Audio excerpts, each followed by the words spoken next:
Hi అండి, నమస్తే. ఈరోజు రెసిపీ చికెన్ కర్రీ ఎలా తయారు చేయాలో చూద్దాం. ముందుగా స్టవ్ మీద ప్యాన్ పెట్టుకొని ప్యాన్ హీట్ అయినాక ఆయిల్ వేసుకోవాలండి. ఇలా ఆయిల్ హీట్ అయిన తర్వాత పచ్చిమిర్చి, ఆనియన్స్ ఇలా కట్ చేసేసుకొని బాగా ఫ్రై చేసుకోవాలి.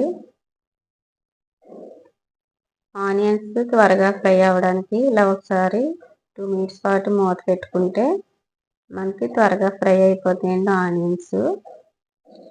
చూసారు కదా, మూత తీసి చూద్దాం ఎలా ఫ్రై అయిపోయిందో. ఇప్పుడు ముందుగా చికెన్ కడిగేసి పెట్టుకున్నాం కదండి, ఆ చికెన్ని ఈ ఆనియన్స్ ఫ్రై అయిన వాటిలో వేసుకోవాలి. ఇలా మొత్తం వేసుకొని ఒకసారి ఇలా మొత్తం కలుపుకోవాలి. చాలా ఈజీగా చేసుకోవచ్చండి చికెన్ కర్రీ, చాలా టేస్ట్గా ఉంటుంది. ఒకసారి మీరు కూడా ట్రై చేయండి. చూసారు కదా, ఇలా మొత్తం కలుపుకొని ఇలా మూత పెట్టుకుందాం. ఇలా 2 మినిట్స్ పాటు మూత పెట్టుకోవడం వల్ల మనకి చికెన్లో ఉన్న వాటర్ అంతా సపరేట్ అవుతుంది.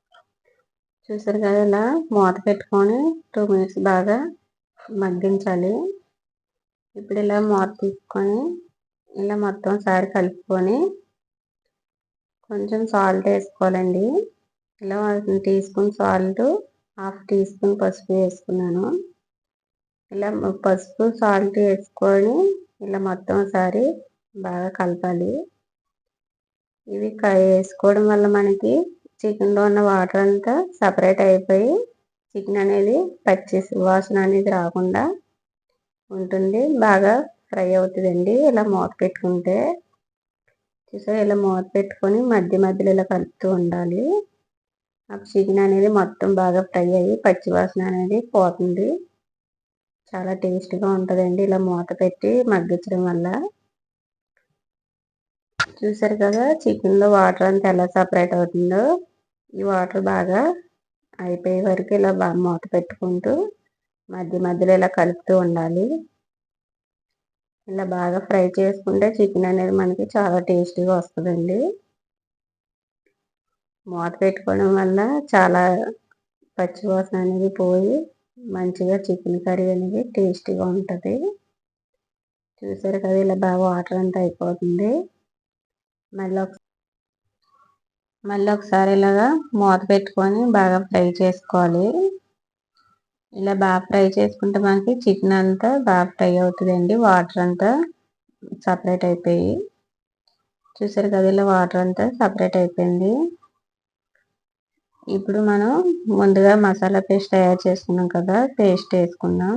ఈ పేస్ట్ వచ్చేసి నేను వెల్లుల్లి, అల్లం, జీలకర్ర, ధనియాలు, 1 టమాటో ఇలా మొత్తం తీసుకొని బాగా మిక్సీ పట్టుకున్నానండి.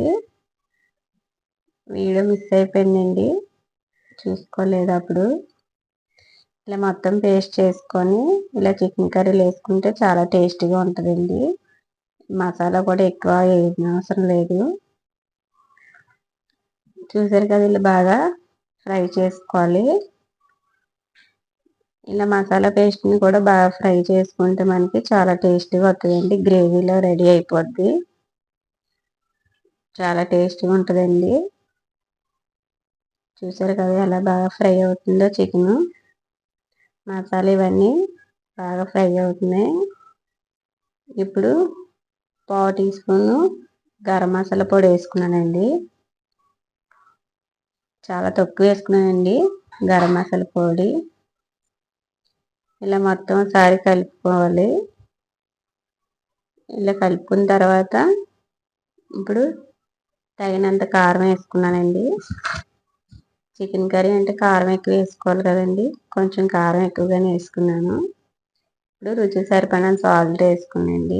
ఇక్కడ సాల్ట్ చూసి వేసుకోవాలండి, ఎందుకంటే ముందు చికెన్ ఫ్రై అవ్వడానికి మనం సాల్ట్ వేసుకున్నాం కాబట్టి ఇప్పుడు సాల్ట్ చూసుకొని వేసుకోవాలి.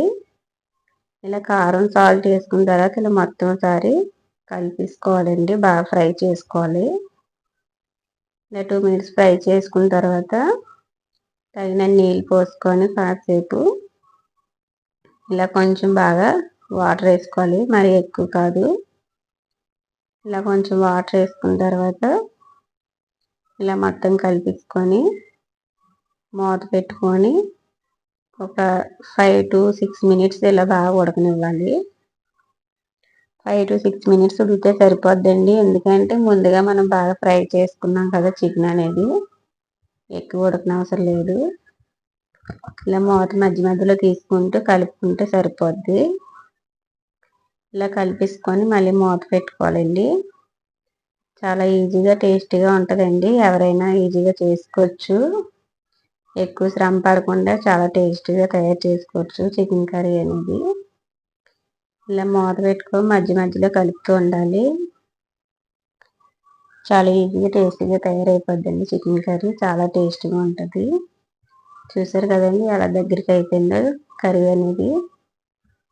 ఒకసారి మీరు కూడా ట్రై చేయండి. ఎలా టేస్ట్ వచ్చిందో కామెంట్స్లో పెట్టండి. చాలా టేస్టీగా ఉంటుందండి చికెన్ కర్రీ. చూసారు కదండి కర్రీ అనేది ఇంకా రెడీ అయిపోయింది. చూసారా ఎంత బాగా ఎమ్మీగా కనిపిస్తుందో చికెన్ కర్రీ. చాలా టేస్టీగా ఉందండి. తప్పకుండా ట్రై చేయండి మీరు కూడా ఇలాగోసారి. ఇప్పుడు కొత్తిమీర వేసుకొని స్టవ్ ఆపేసుకోండి. చూసారు కదా, ఇప్పుడు స్టవ్ ఆపేసుకున్నానండి. నా వీడియో నచ్చినట్లయితే లైక్ చేయండి. ఇలాంటి మరిన్ని వీడియోస్ కోసం నా ఛానల్ని సబ్స్క్రైబ్ చేసుకోండి.